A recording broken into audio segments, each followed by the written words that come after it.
എല്ലാവർക്കും നമസ്കാരം. പുതിയൊരു വീഡിയോയിലേക്ക് എല്ലാ മാന്യ പ്രേക്ഷകർക്കും സ്വാഗതം. വിവിധ സിനിമകളുടെ ഏറ്റവും പുതിയ ബോക്സ് ഓഫീസ് അപ്ഡേറ്റാണ് ഈ വീഡിയോയിലൂടെ പ്രേക്ഷകരിലേക്ക് എത്തിക്കുന്നത്. വീഡിയോയിലേക്ക് പോകും മുമ്പ് സിനിമാ ലോകത്തെ ഏറ്റവും പുതിയ ബോക്സ് ഓഫീസ് അപ്ഡേറ്റുകൾക്കായി ഈ ചാനൽ മറക്കാതെ സബ്സ്ക്രൈബ് ചെയ്യേണ്ട കാര്യം പരിഗണിക്കുക. ആദ്യത്തെ സിനിമ ജൂൺ മാസം 27 തിയേറ്ററുകളിലേക്ക് റിലീസിനെത്തിയ ഇന്ത്യയിലെ ബ്രഹ്മാണ്ഡ സിനിമയാണല്ലോ കൽക്കി 2898 AD. നിലവിൽ 26 ദിവസം കേരള ബോക്സ് ഓഫീസിലും വേൾഡ് വൈഡ് ബോക്സ് ഓഫീസിലും പിന്നിടുന്ന കൽക്കി എന്ന സിനിമയുടെ ആദ്യം തന്നെ കേരള ബോക്സ് ഓഫീസ് അപ്ഡേറ്റിലേക്ക് വരികയാണെങ്കിൽ 26 ദിവസമായി ഇന്നലെ ചിത്രം കേരള ബോക്സ് ഓഫീസിൽ 20 ലക്ഷത്തിന് മുകളിൽ രൂപയാണ് ഗ്രോസ് കളക്ഷൻ നേടിയിരുന്നത്. അങ്ങനെ ഇതോടുകൂടി കേരള ബോക്സ് ഓഫീസിൽ നിന്നും മാത്രം 26 ദിവസങ്ങൾ കൊണ്ട് കൽക്കി എന്ന സിനിമ 30,70 ലക്ഷം രൂപയാണ് ഗ്രോസ് കളക്ഷൻ നേടിയിരിക്കുന്നത്. 25 ദിവസങ്ങൾ കൊണ്ട് വേൾഡ് വൈഡ് ബോക്സ് ഓഫീസിൽ 1000 കോടി രൂപ ഗ്രോസ് കളക്ഷൻ നേടിയ സിനിമ നിലവിൽ കൽക്കി എന്ന സിനിമ 26 ദിവസങ്ങൾ കൊണ്ട് വേൾഡ് വൈഡ് ബോക്സ് ഓഫീസിൽ 1006 കോടിയിലേക്ക് എത്തപ്പെട്ടിരിക്കുകയാണ്. ഇപ്പോഴും മികച്ച ഹോൾഡർ കൂടി ബോക്സ് ഓഫീസിൽ മുന്നേറുന്ന സിനിമയുടെ ഏറ്റവും പുതിയ ബോക്സ് ഓഫീസ് അപ്ഡേറ്റുകൾക്കായി പ്രേക്ഷകർ കാത്തിരിക്കൂ.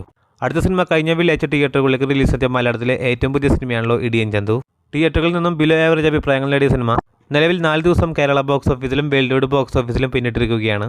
നിലവിൽ 3 ദിവസങ്ങൾ കൊണ്ട് വേൾഡ് വൈഡ് ബോക്സ് ഓഫീസിൽ 45 ലക്ഷം രൂപയാണ് ചിത്രം ബോക്സ് ഓഫീസിൽ ഗ്രോസ് കളക്ഷൻ നേടിയതെങ്കിൽ 4 ദിവസമായി ഇന്നലെ തിങ്കളാഴ്ച ചിത്രം കേരള ബോക്സ് ഓഫീസിൽ 9 ലക്ഷം രൂപയാണ് ഗ്രോസ് കളക്ഷൻ നേടിയിരിക്കുന്നത്. ഇതോടുകൂടി ആദ്യ 4 ദിവസങ്ങൾ കൊണ്ട് വേൾഡ് വൈഡ് ബോക്സ് ഓഫീസിൽ ഇടിയൻ ചന്തു എന്ന സിനിമ 54 ലക്ഷം രൂപയാണ് ഗ്രോസ് കളക്ഷൻ നേടിയിരിക്കുന്നത്. ചിത്രം ബോക്സ് ഓഫീസിൽ പരാജയപ്പെടുന്ന കാഴ്ചയാണ് നമുക്ക് കാണാൻ സാധിക്കുന്നത്. കാത്തിരിക്കൂ ചിത്രത്തിന്റെ ഏറ്റവും പുതിയ ബോക്സ് ഓഫീസ് അപ്ഡേറ്റുകൾ അറിയാനായി. അതോടൊപ്പം സിനിമാ ലോകത്തെ ഏറ്റവും പുതിയ ബോക്സ് ഓഫീസ് അപ്ഡേറ്റുകൾക്കായി ഈ ചാനൽ മറക്കാതെ സബ്സ്ക്രൈബ് ചെയ്യേണ്ട കാര്യം പരിഗണിക്കുക. പുതിയൊരു വീഡിയോ ആയിട്ട് വരുന്നവരേക്കും എല്ലാവർക്കും നന്ദി, നമസ്കാരം.